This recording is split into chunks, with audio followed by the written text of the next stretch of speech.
Bonjour, bonjour, bonjour. Moi c'est Monsieur Wallet, lui c'est mon assistant Bill, et aujourd'hui nous sommes ici pour vous parler un peu de la deuxième loi de Newton.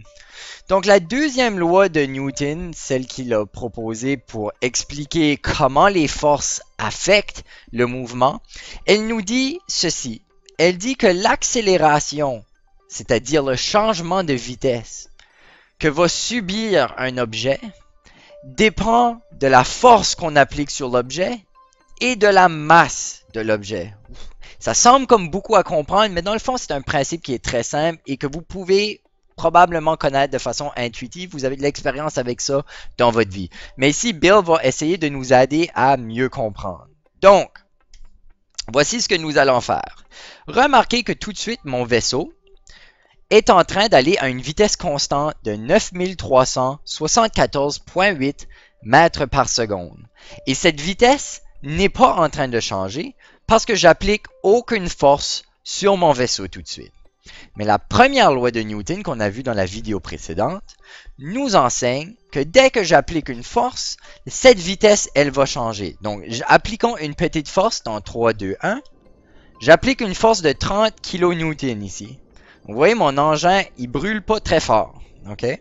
Donc, on peut voir que la vitesse, elle augmente à un taux de environ 1 mètre par seconde à chaque seconde. On dit ainsi que l'accélération de l'objet est égale à 1 mètre par seconde au carré. Si je veux que cette vitesse change plus rapidement, je dois appliquer une plus grande force, car la deuxième loi de Newton nous dit que plus grande est la force, plus grande sera l'accélération, c'est-à-dire que plus grande sera le changement de vitesse. Donc, doublant la force qu'on applique, on va aller de 30 à 60. Voilà, 60 kN. Et on voit maintenant que la vitesse change à environ 2 mètres par seconde à chaque seconde. L'accélération est donc maintenant de 2 mètres par seconde au carré plutôt que 1. Si on double la force, on double l'accélération. D'accord? Plus la force est grande, plus l'accélération est grande.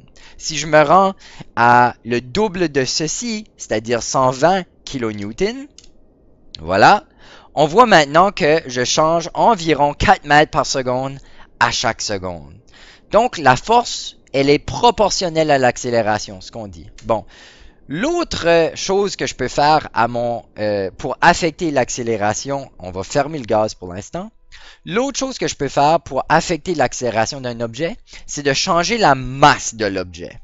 Donc, la deuxième loi de Newton, c'est qu'elle nous dit, c'est que plus la masse est grande, plus l'accélération sera plus petite. C'est-à-dire que c'est difficile de donner un changement de vitesse à un objet qui a une très grande masse. Plus la masse est grande, plus l'accélération sera plus petite. Okay? Mais si la masse est petite, l'accélération sera plus grande. C'est l'exemple qu'on va faire ici. Donc, on a un vaisseau qui a une très grande masse. Il y a plusieurs parties à mon vaisseau. Donc, si je lui donne, excusez, si je lui donne une accélération de 45 kN, on voit que la vitesse change à environ 1 mètre par seconde au carré. Donc, 1 mètre par seconde à chaque seconde. D'accord? Maintenant, je vais rendre mon vaisseau un plus petit, un peu moins massif. Je vais réduire sa masse. Donc, je vais faire cela en séparant mon vaisseau. D'accord? Alors maintenant, j'ai juste un tout petit vaisseau. Je me suis débarrassé de toute la masse de mes gros contenants de pétrole. Alors maintenant, j'ai un petit vaisseau à une très petite masse. Je vais lui appliquer exactement la même force qu'à tantôt, c'est-à-dire 45 kN. Et regardez bien ce qui se passe à la vitesse. Donc, je commence mon engin et je vais à 45 kN. 45 kN.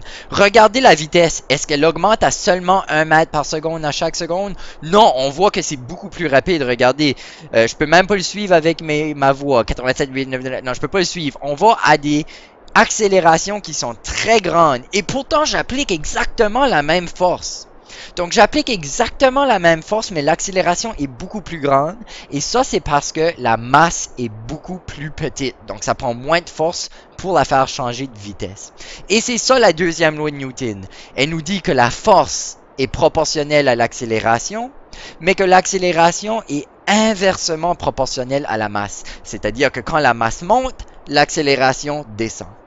Cette loi peut être résumée par l'équation A est égal à F divisé par M. Et c'est ça la deuxième loi de Newton. À la prochaine, on va discuter de la troisième loi de Newton. Merci d'être venu. Inscrivez-vous à la chaîne et on se voit tantôt. Merci Bill.